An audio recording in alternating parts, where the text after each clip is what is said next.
Good morning. This is Pastor Zach with the Goodland United Methodist Church with your morning devotion for Thursday, January 11th. Today I'll be reading from the Gospel of Luke chapter 7, verses 1 through 10. After Jesus had finished all his sayings in the hearing of the people, he entered Capernaum. A centurion there had a slave whom he valued highly, and who was ill and close to death.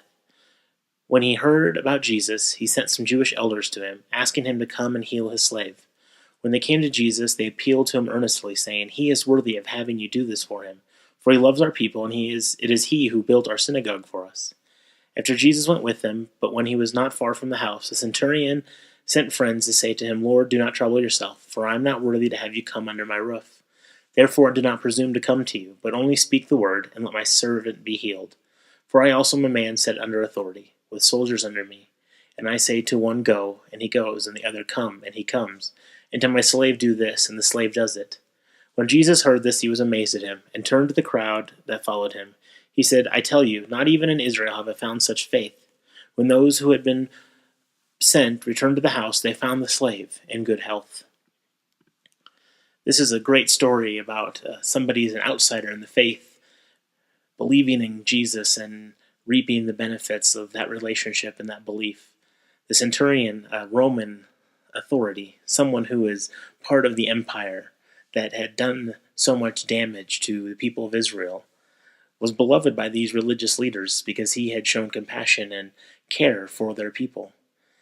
And the compassion he had for a slave was also something that was out of the ordinary. Usually a slave is not more than a possession, something that you traded for and bought and sold, but for him this life was important, and that he wanted him healed so much that he was willing to go outside his own normal culture and belief system to believe in what he had heard about this man named Jesus, that he could heal him and help him.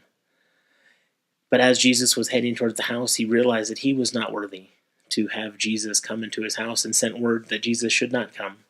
But if Jesus so wanted to heal the servant, that he could just send his word and that it would be done. This was important because the religious leaders had tried to convince Jesus that he should heal for this centurion because of how good of a person he was, how worthy he was. But you see, with God's grace through Jesus, there is no worth or unworthiness. It is just the grace, the gift that we're given, that we receive the healing and the power and the Holy Spirit from God in a way that has nothing to do with our worth or our unworthiness, but simply that God cares to be in a relationship with us enough that he goes about creating a worth in us that can never be done on our own. Faith in the centurion is something that Jesus saw deeply, something he says he didn't see in all of Israel. All the religious leaders did all the right things by the rule of law, but their faith did not match the centurion, who blindly believed that Jesus could heal, even if he did not go to temple himself and did not believe in all the ways the religious leaders did. His simple faith is what convinced Jesus of the need to heal this servant. May we have that same simple faith in our days and our lives. Have a blessed day.